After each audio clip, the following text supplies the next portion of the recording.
کہ کون سی ایسی مسلم قوم ہے جس کو تبلیغ کروانا سب سے آسان ہوگا؟ کون سی ایسی مسلم قوم ہے جس کو تبلیغ کروانا سب سے آسان ہوگا؟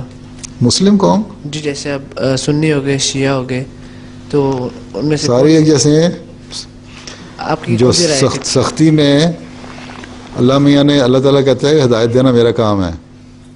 جی، جب اللہ تعالیٰ نے کسی کو ہدایت دینی ہو، چاہے وہ مسلم ہو، سنی ہو، شیعہ ہو، یا کسی اور آگے ان کی سب سیکٹس ہیں جتنی بنتی چلی جاتی ہیں، پھر وہ ہوں یا عیسائی ہو یا یہودی ہو، تو جب تم پیغام پہنچاؤ گے تو وہ جس کے لیے اللہ تعالیٰ نے مقدر کیا ہے اس کو ہدایت ملے، وہ ہدایت مل جاتی ہے اس کو. ہیں مسلم قوم کا کیا سوال ہے؟ مثلاً گھانا میں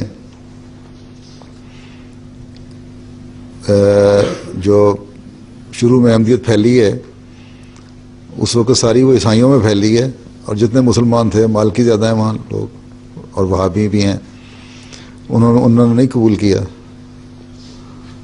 تو اب آ کے ان میں بھی قبولیت تھوڑی تھوڑی ہو رہی ہے. تو اللہ تعالیٰ نے وقت رکھا ہوتا ہے کس نسل میں کب قبول کرنا ہے. جس طرح طائف کے سفر میں ان لوگوں نے تو قبول نہیں کیا ہیں، لیکن جب رشتے نے کہا کہ پہاڑ گرا دوں، حضرت صلی اللہ علیہ وسلم نے فرمایا کہ نہیں، ان کے اولادوں میں سے یہ نسلیں ان کی آگے اسلام قبول کر لیں گے. اور دیکھو کئی سال بعد جا کے پھر انہوں نے اسلام قبول کر لیا. ہو سکتا ہے وہی بچے جو پیچھے لگائے گئے تھے پتھر مارنے والے، اور حضرت صلی اللہ علیہ وسلم نے سب سے سخت دن اپنے لیے زندگی کا وہی قرار دیا ہے. حالانکہ جنگ احزاب میں زخمی بھی ہوئے تھے، نہ عہد میں زخمی بھی ہوئے تھے بڑے، لیکن اس دن کو اتنا شدید نہیں قرار دیا اپنے لیے جتنا اس سفر کو دیا اس دن کو. تو بعد میں وہی بچے جو تھے یا جوان جو پتھر مارنے والے، انہیں میں سے مسلمان بھی ہو گئے ہوں گے. تو اللہ تعالیٰ نے پھیرنا ہوتا ہے. باقی کسی کو کوئی بات جب کلک کر جائے، کوئی دلیل سامنے آ جائے تو ہو جاتا ہے. تعلیم تو باقی جہاں تک سوال ہے فقہ کا،